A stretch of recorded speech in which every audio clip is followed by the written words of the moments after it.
জগন্নাথ দেবের চক্ষুগুলো খুব বড় বড়, তাই তার জন্য জগন্নাথ দেবের দেবের আরেক নাম চকা নয়না। জানেন কেন?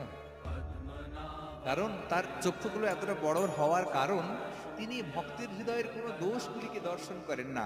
ছোট থেকে ছোটতম যদি কেউ কোনো লাভ করে, কোনো পুণ্য করে, কোনো সুকৃতি অর্জন করে, সেই সুকৃতিগুলিকে বড় করে দেখেন, জুম করে দেখেন, এবং ওই ছোট সুকৃতিগুলির বড় বড় ফল দেওয়ার জন্য বড় চক্ষু করে রেখেছেন, যেখানে কোনো দোষ দর্শন হয় না। জগন্নাথ দেব আমাদের প্রাণের ঠাকুর।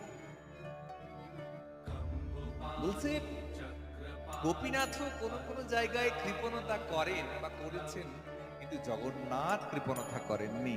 যার জন্যই তো গৌর সুন্দর আমার বৃন্দাবন ত্যাগ করে হলেও নীলাচলে জগন্নাথ দেবের কাছে গিয়ে ঘন্টার পর ঘন্টা দাঁড়িয়ে থাকতেন।